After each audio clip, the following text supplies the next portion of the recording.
আলহামদুলিল্লাহ, ঝুম বৃষ্টিতে এক প্লেট খিচুড়ি খেতে আমার বাধা নেই। কারণ আমার যখন যা মন চায় তাই খেতে পারি। এটা আমার সংসার। আমার যখন যা ভালো লাগবে আমি তাই করি। প্রত্যেকটা মেয়েরই এই স্বপ্নটা থাকে যাতে এক প্লেট খিচুড়ি অন্তত বৃষ্টির দিনে বসে মন শান্তি করে খেতে পারে, নিজের হাতে রান্না করে। হ্যালো এভরিওয়ান, আসসালামু আলাইকুম। সবাই কেমন আছেন? আমিও আপনাদের দোয়ায় অনেক অনেক ভালো আছি। আর সকালে ঘুমিয়েছিলাম, আর ঘুম থেকে উঠে দেখি আমার বিদ্যুৎ চলে গেছে।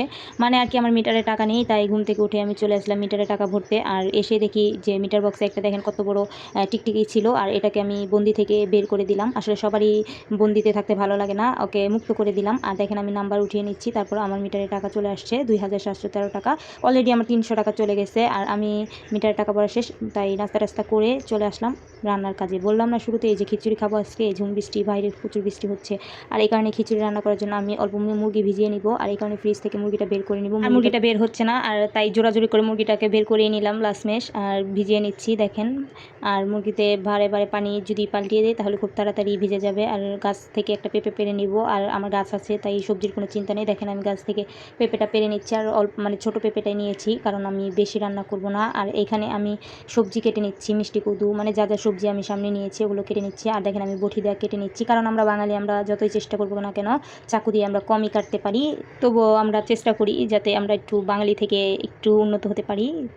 আর এদিকে হচ্ছে আমি পেঁপেটা ছিলে নিচ্ছি। আর আমি অল্প রান্না করব বললে কি হবে, আমি প্রতিদিনই মানে যে কোনো সবজি রান্না করি না কেন, আমি শুধু বলি যে অল্প রান্না করব, কিন্তু আমার নিতে নিতে নিতে নিতে মানে প্রচুর হয়ে যায়। আর আজকেও সেম তাই হয়েছে। মানে অল্প সবজি নিতে নিতে অনেকগুলো মানে খিচুড়ি হয়ে গিয়েছিল। আর আমার কিন্তু অল্প হলেই হতো, কারণ আমরা মা মেয়ে দুইজন, অল্প খিচুড়ি হলে দুইজনের 2 প্লেট হলেই হয়ে যেত। আর আমি অনেকগুলো রান্না করে ফেলেছি, আর এই কারণে আমার রাতেও হয়ে যাবে। আজকে রাতে ভাত রান্না করব না, কারণ আমার খিচুড়ি অনেকগুলো মানে খাওয়া শেষে রয়ে গিয়েছিল, আর ওগুলো দিয়ে রাতে খাবো। আর আমার বড় বাচ্চাটা 2 দিন ধরে বলতেছিল আম্মু খিচুড়ি রান্না করো, খিচুড়ি রান্না করো, কারণ আমার ছোট বাচ্চাটাকে আমি খিচুড়ি খাওয়াই। আর তখন ওই কান্না করে যে আম্মু তুমি শুধু ওকে খিচুড়ি রান্না করে খাওয়া, আমাকে খাওয়াও না। আর এই কারণে ভাবতেছি যে বাইরে যেহেতু বৃষ্টি, তার মধ্যে আবার বড় মেয়েটাও খিচুড়িটা খেতে চাইছিল, আর আজকে তাহলে খিচুড়িটা রান্না করে নেই।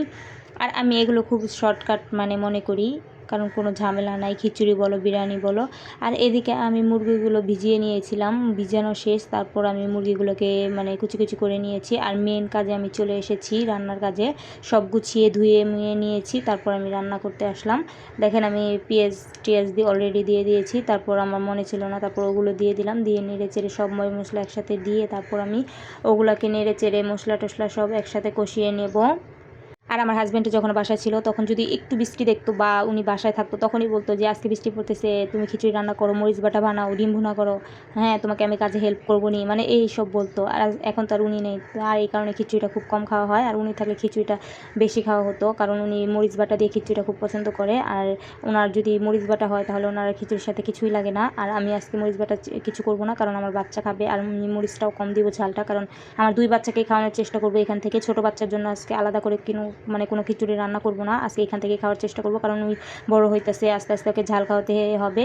আর রান্না শেষে যখন আমি ওকে মুখে দিছি তখন তো ওই একটুও খায়নি, মানে ওই না খাওয়াই ছিল আজকে মোটামুটি, কারণ ওই মানে ঝাল খেতে চায় না, তবু আজকে একটু একটু মানে জোরাজোরি করে ওকে দিয়েছি। আর দেখেন আমার এখানে মানে কষানো হয়ে যাচ্ছে, আর কালারটা দেখেন সেই হয়েছে, আসলে খেতেও খুব মজা হয়েছিল খিচুড়িটা, দেখে মনে হচ্ছে যে কি সুন্দর, তাই না? কালারটা খেতেও ভালো লাগছে। আপনারা যারা যারা খাবেন আমার বাসায় চলে আসেন, খিচুড়ি এখনও আছে, খেতে পারবেন আপনারা। আর এখানে কষানো শেষ হওয়ার পর আমি এখানে দিয়ে দিলাম চাল ডাল যে ভিজিয়ে রেখেছিলাম, ওগুলো আমি এখানে দিয়ে দেওয়ার পর ওগুলো কিছুক্ষণ নেড়ে চেড়ে তারপর কষানোর পর আমি ওটার ভেতরে মানে পানি দিয়ে দিয়েছি। আর যদি গরম পানি দেন তাহলে খুব ভালো হয় আর তাড়াতাড়ি হয়ে যায়। আর এখানে আমি পানি দিয়ে দিয়েছি, তারপর আমি খিচুড়িটাকে নেড়ে চেড়ে অনেকক্ষণ তারপর খিচুড়িটাকে মানে রান্না শেষ করে নিলাম। আর এই দেখেন আমার লাস্ট মেস খিচুড়িটা কত সুন্দর হয়েছে। সবাই যদি আমাকে ভালোবেসে থাকেন, আমার পেজটাকে ভালোবেসে থাকেন, তাহলে আমার পেজটাকে ফলো করে পাশে থাকবেন। আজকের মতো এই পর্যন্তই, সব ভালো থাকবেন, সুস্থ থাকবেন, আল্লাহ হাফেজ।